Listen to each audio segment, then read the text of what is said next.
I'm applying for a new villain loan. Go by the name of Vector.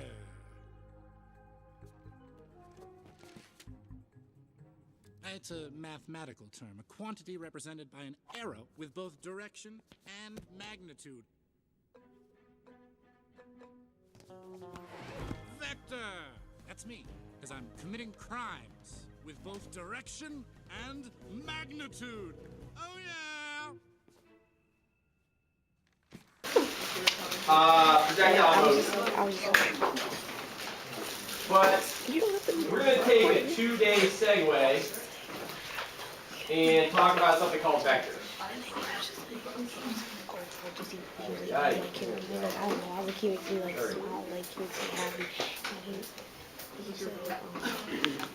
So we're moving on to projectile motion. Yeah, the basic idea is this. Don't worry about it yet. Let me. Okay.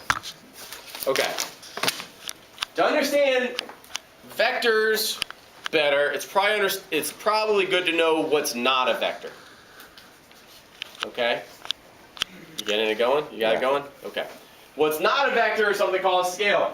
Anything that just has a value. You see the word magnitude. He said magnitude on the video, right? Magnitude just means the number. We did talk about this already. When I started talking about speed and velocity, I said that velocity is the speed and the direction. Okay? Speed is just the magnitude, the amount, the number. We're going to have U-Texas questions where it says, what is the magnitude of the acceleration? What is the magnitude of the velocity? And everyone gets caught up on what the magnitude is. Magnitude just means the number. It's the number. It's just what is it, okay? A scalar is just the number with no direction to it. If I talked about speed, we know that speed doesn't have direction to it, right? Velocity does. So speed is a scalar. When I talk about distance, if I walk 2 meters this way and 1 meter in the opposite direction, we know my displacement was only 1, but my distance was 3, because distance doesn't need direction. So distance is just a scalar. Okay, kind of gives you an idea about that last question on the test, 59. We were talking about velocity. Velocity is a vector. It has to have direction to it. Okay? So scalars are things that don't have direction. Speed, distance, time, stuff like that. Velocity, acceleration, displacement, they all have direction to them. They have the magnitude, how much, and they have the direction. Okay? Now, here's two more things to know, a little vocabulary. One more definition. Components. Let's say I go northeast. Okay, if I go northeast, I want to break it down into my two components, an east component and a north component. Okay, components are the pieces that make up the whole. And when we talk about vectors and when we talk about projectile motion and velocities that have two dimensions, we want to split them up into their dimensions. Okay? If I went northeast, I want to know how much east.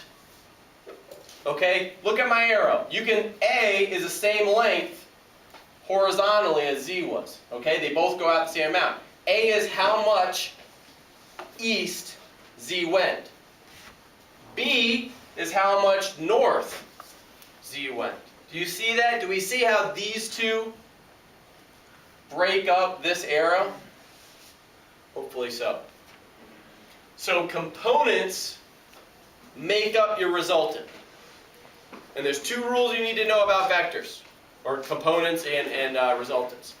Components are always drawn tip to tail.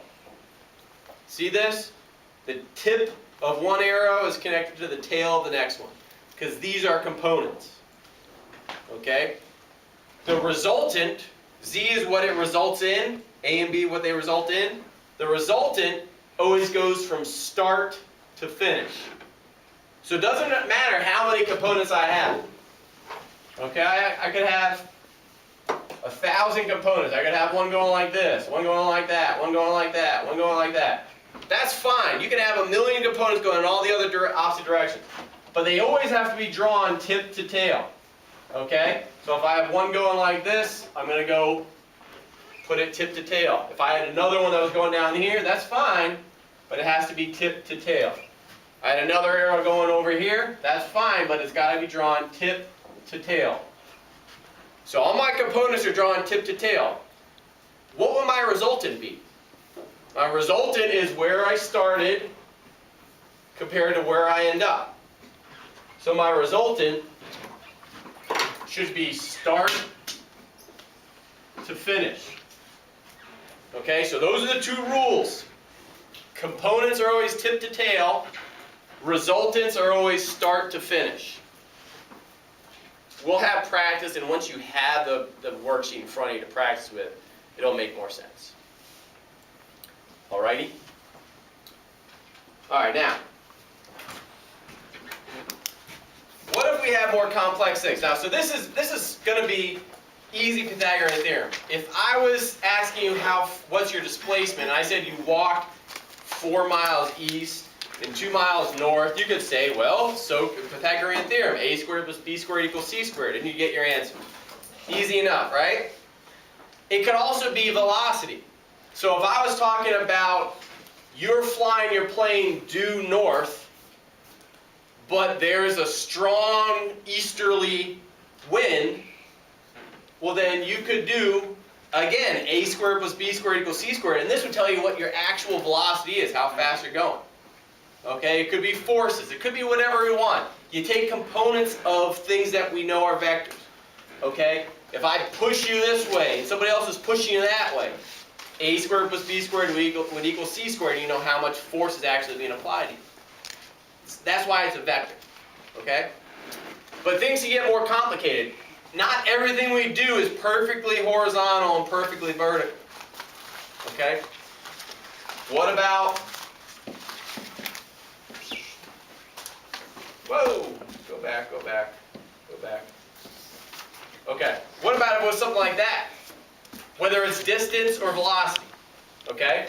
If I walk this way so much and then I walk that way so much, how far, what's my actual displacement? Or it could be velocity. I'm running, or I'm flying in this direction with a wind going that way. You can't just do a squared plus b squared equals c squared here, right? It's not perpendicular. So what you're going to do is get the components first. I get the component of that, I get the component of that. Okay? The component of that horizontally, the component of that vertically, or east and north, whatever you want it to be. Okay? This arrow here, I get the components. C would be the horizontal component, D would be the vertical component.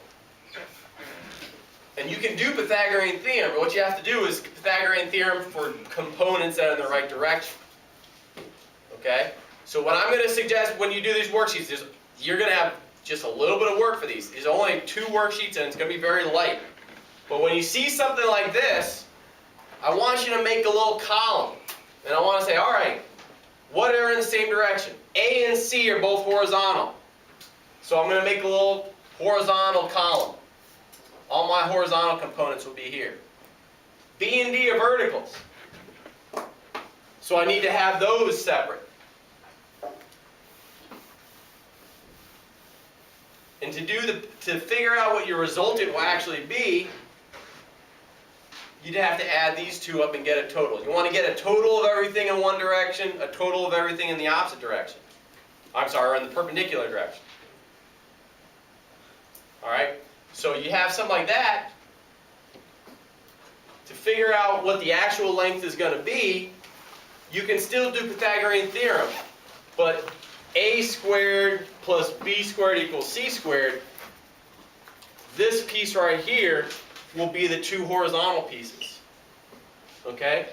The vertical piece will be these 2 added up. Alright, so just think about real numbers. If this was 5 and that was 5. Okay, if this was 1 and that was 4. Well, you could do Pythagorean. You probably could see this and go, well, these are components, so this plus this is 10. This plus that is 5. A squared plus B squared equals C squared. Okay? I'm losing you. I know it. I'm sorry. We'll have a little bit of practice with this, but I want to show you what vectors are and how you can break up components. Okay? All right.